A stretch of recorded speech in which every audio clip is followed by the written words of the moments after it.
The World Federation, we have an important role because we are, supporter of the whole idea of the United Nations, the Charter and the work. UNA helps to find people who are motivated, who are interested in the international relations. It's been always in me. I've been always interested in international affairs, and I've been always interested in civil society issues and helping communities. The concepts of the United Nations Association and the World Federation of UNAs is like a sort of constant thread through my life in everything that I've done. It's part of my DNA. I'm just loving. I'm like in love with the World Federation. I can say it gave me an opportunity and a platform, to chase my dream.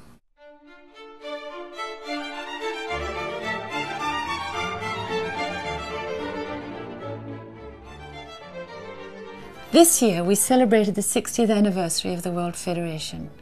It was set up in 1946 in the Royal Duchy of Luxembourg by over 20 United Nations associations that had formed in the short time since the United Nations was established in 1945. The World Federation of UNAs is made up of individual United Nations associations from about 100 countries, and these organizations all have different structures. Well, the UN and the international organizations in the family are at the governmental level, and the member states, they come there and they take positions based upon their national interest. The Charter says we the peoples, not we the states. And yet the whole sort of formal structure of the UN has traditionally been one between states, not peoples. UNAs are a critical way of bridging that. They're not like governments, which is the sort of UN phenomena that every member of the UN is a government. The most important reason why we need the World Federation of UNAs is because the UNAs have got to talk to each other. The World Federation is our equivalent of the General Assembly. The Constitution, which is the Constitution we have today, sets out very clearly the objectives, which include promoting human rights and understanding, supporting the development efforts of the United Nations, encouraging cooperation between people, working for peace and security, and above all, I think, educating people around the world about the role and purposes and the principles of the United Nations. As a young professional, a young person, the World Federation is a great place to start. People who are active in my generation on the international NGO level have started from all kinds of different starting points. There was a colleague of mine at my university who used to volunteer with the association. And we were talking, and then she told me about this association because I'd wanted to do some work. I came to the United Nations via graduate school and a university experience which opened my eyes to what the UN did. I came here first as an intern. I actually graduated from the University of Central Florida in Orlando in 2003 and was immediately invited onto the United Nations Association board. And the way that I came in contact with that was through Model UN. Some have started from Model UN, others have started just from a teacher of politics or of history, being very inspiring. I was invited to a sherry party and for the price of a drink I signed up. It began in 1995 as a school student. I entered a speech competition. It was a common project among the UNA of Soviet Union and UNA USA.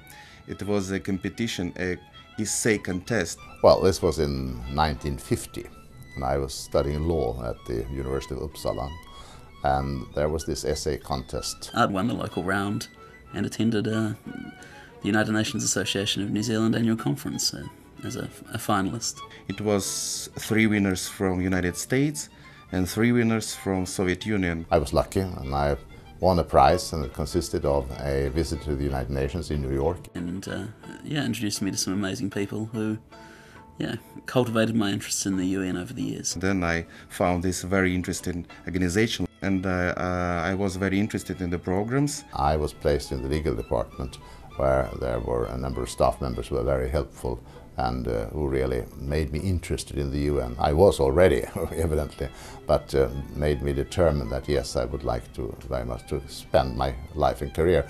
I had in mind becoming a professor, not to become a diplomat, but I failed in that objective.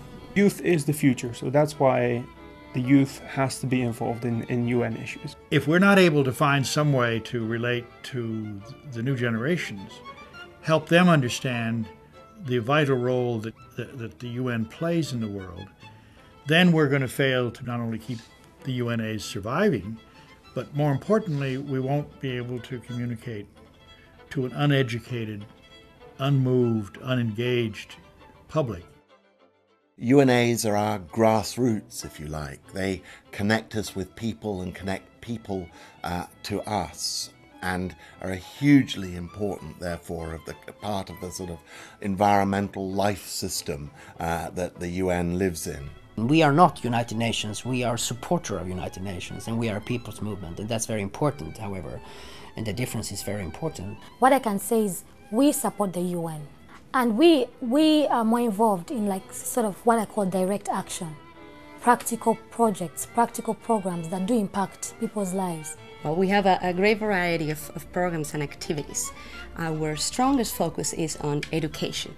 We have annual Model United Nations for the university students. Model UN really allows young people to step into the shoes of ambassadors and see the kinds of decisions that they make and the impact that they would have on the world.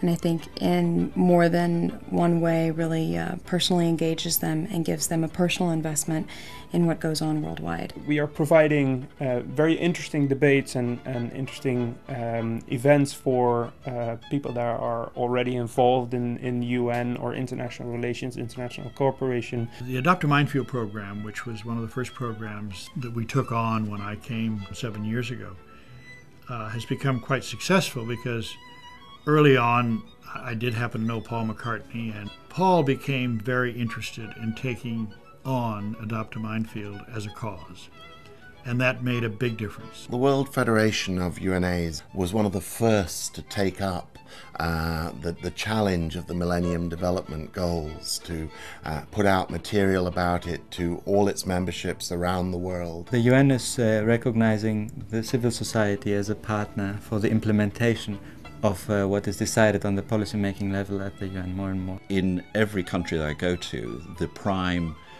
non-governmental organization is the UNA.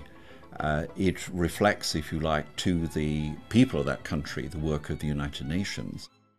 I think the movement of the United Nations Association of any country has the problem of drawing so many people and getting them more and more interested in the affairs of the United Nations. If you want to do something and you would like to see a stronger United Nations, I think one way is to be a member in a UNA and to be active in a UNA. That will make a difference. The role of civil society in developing support in individual countries for the United Nations has increased. We have now in a period of intense globalization, and there is no way we can manage that interdependence without having an expansion of international organization. When I think the World Federation of UNAs, I do ultimately think the UN's grassroots. I think of it as the people power that turns these often dry,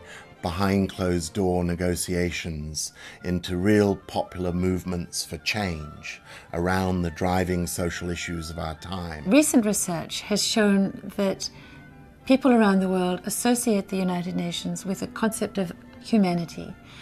And I think the true value of the World Federation of United Nations Associations is to continually reaffirm and remind everybody, member states, the media, politicians, business people, that we as people in the world have more in common with each other than we have differences, and that we stand up for a belief in the United Nations as people, ordinary people from every walk of life.